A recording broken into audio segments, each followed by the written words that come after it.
mbokk yu ñuy seetaan ci dakarmidi.net asalaamaaleykum yeneen ngi ànd ak seen petite promenade du jour tey nag ñu ngi fii ci Sacré-Cœur ci mosquée bi fas yéene ànd ak ñoom ci premier aljuma weeru koor gi naka lañ ko dundee lan moo ci seen gis-gis bu nu noppee ànd ak imam mu wax ñu gis-gisam defal ñu ay recommandation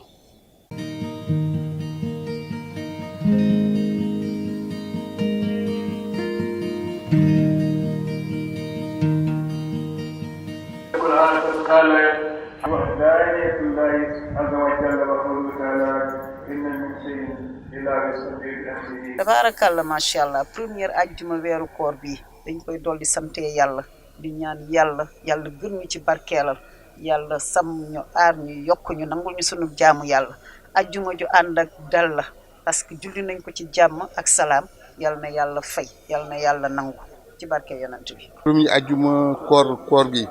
waaw yokk ngëm di ñaan ñëpp ñu yokk seen ngëm tënku seen bopp ci jub te ñu ñaanalante jàmm defalante jàmm waaw ajjuma ji xanaa alhamdulilah fekke ko déjà rek lu am importance waxuma laak nag julli fii ci gannaaw imam bi waaw yal na leen itam yal na leen yàlla defal jàmm ak xéwal.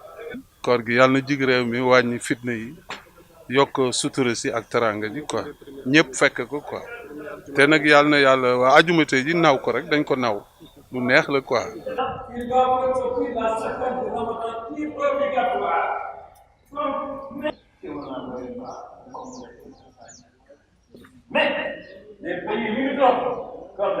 Je crois que vos questions se reposent sur le Ramadan.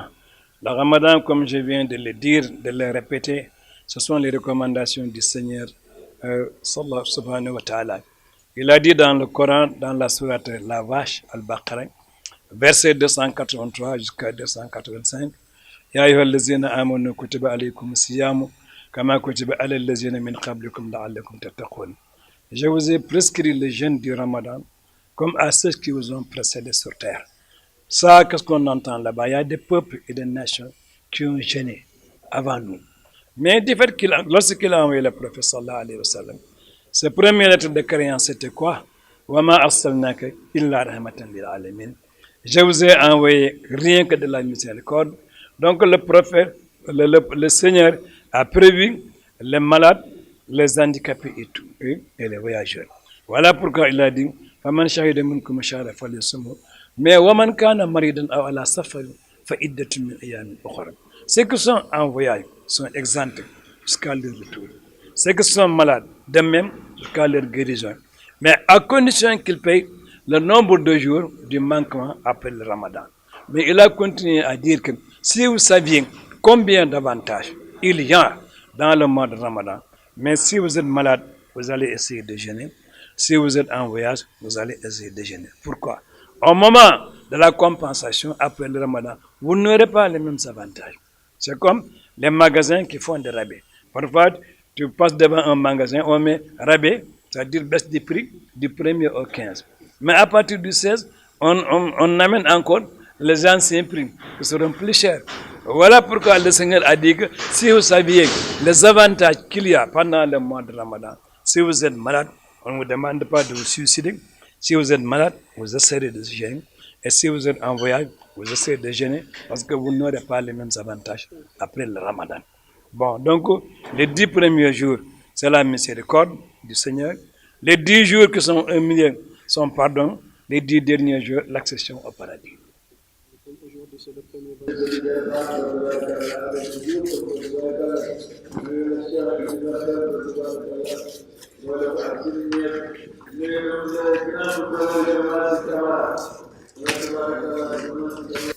ñëw di ndokkeel suñu waajur al imam Cissé dëgg la li nga wax léegi dëgg la ajjuma al jumaatu mooy sangi bés yi mooy sayidul ayam mooy sangi bés yëpp parce que boo seetloo yonent bi sallallahu alayhi wa sallam bi mu gàddaayee Makka dem al madinatul munawwarra li mu fa njëkk a samp mooy juma bésu ajjuma la yegg bi mu yeggee rek mu daal di woote ne yàlla farataal na ci yéen juma bisu tey bii ci weer wii ba keroog bis penc kenn amul ngant nga bàyyi jumaa ji lu dul ngant yi nga xam ne moom la lislaam nangul nit rek bu jotee mu bañ a ñëw ci jumaa gi te du am bakkaar yonent bi teg ci feddali ko ne képp ku bàyyi ñetti jumaa yu tegle su boobaa yow jël nga lislaam taxañ ko sànni ko sa gannaaw kon nga gis importance boobu de jumaa am parce que mooy bés boo xam ne symbole islam yëpp ci àjjuma rek nga koy gis ci la ñëpp di daje amul xeet amul làkk amul couleur ñëpp ay daje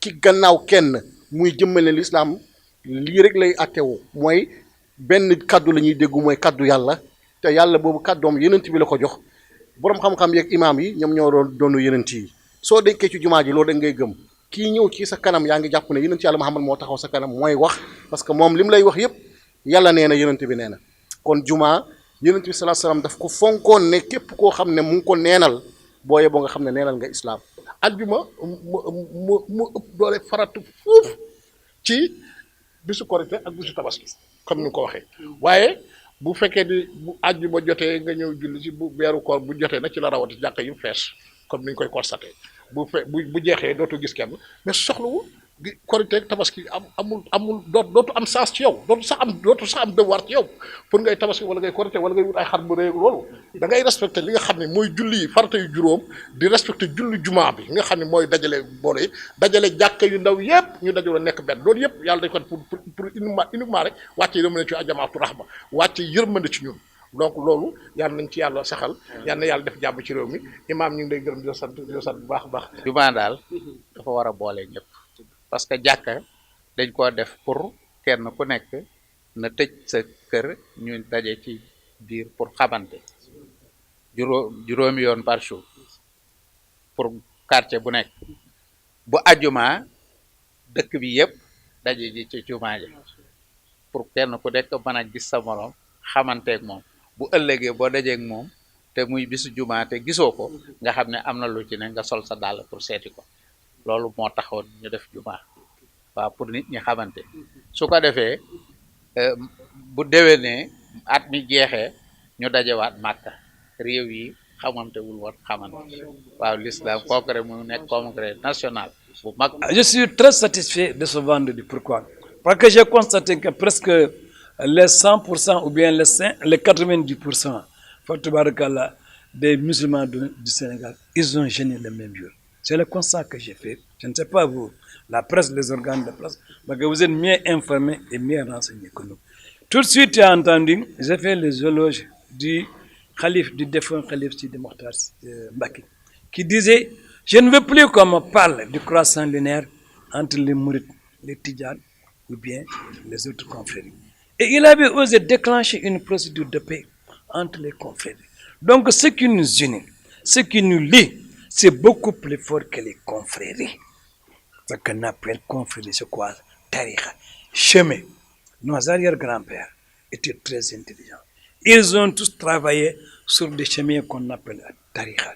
Ils se sont rencontrés au milieu. Et qu'est-ce que ce milieu? Innamal mu'minuna ikhwa. Tous les musulmans sont d'affaires. Qu'est-ce que ce milieu? Wa'tasimu bihablillahi jami'an wa la tafarraqu. Qu'est-ce que ce milieu? L'islam, la religion la plus noble. La plus noble que l'univers n'a jamais connue. Nous avons le même Dieu, le même prophète, le même livre de Coran, le Coran, la même direction. Mais où se trouve le problème? Il n'y a pas de problème. S'il n'y a pas de problème, c'est que les Olaf appellent nafso bakat. Sinon, on ne doit pas avoir de problème. Le Coran, le Ramadan est descendu dans le Coran, avec ses recommandations, avec ses interdits, avec ses avantages. Nous devons nous baser sur le Coran pour jeûner ou pour déjeuner. Le prophète disait, consultez le ciel au 29e jour du mois de Shaban. Si vous voyez la lune, vous jeûnez. Si vous ne la voyez pas, vous complétez le 30e jour. Mais les pays limitrophes du Sénégal, que ce soit la Guinée, que ce soit le Mali, que ce soit la Mauritanie, si on aperçoit la lune là-bas, nous pouvons nous baser sur ces pays avec qui nous avons les mêmes fuseaux horaires, les mêmes frontières. Parce qu'il peut faire obscur au Sénégal, comme en ce moment, il fait clair en Mauritanie, nous devons nous baser. Et sur la déclaration d'un simple berger qui venait du pâturage avec ses animaux, le prophète a fait couper toute la Oumma. Le berger est venu, il a dit que j'ai vu la lune. Le prophète a demandé, est-ce que c'est un croyant? Tout le monde a dit oui, c'est un fervent croyant. Il a donné l'information, dites à toute la Oumma de couper leur jeûne. Bon, donc où se trouve le problème? Il n'y en a pas. De suite. Et je sais que, il me semble que tu es un maîtrisard, parce qu'à chaque fois que je récite, je sens que tu termines le verset, ou bien le hadith du prophète. Donc, voilà les recommandations. C'est un jour de vendredi. Le vendredi, c'est un jour saint. Et le bon Dieu a dit que malheureusement, comme s'il parlait aux Sénégalais, vous considérez la Tabaski et la Korité mieux que le vendredi. Moi, je considère le vendredi mieux que la Tabaski et la Korité. mbokki xarit ak soppe yi yéen a ko déggandoo noonu dégg ngeen gis-gisu fidèle musulman yi ñëwoon julli si ndax tey la woon premier aljuma weeru koor gi ñu amoon seen xalaat ci loolu dégg ngeen imam ak waa jàkk ji ñoom itamit la ñu indi ci seen xalaat xanaa rek foofu la ñuy jaaree rek di leen jox dig daje ci seen petite promenade du jour beneen yoon.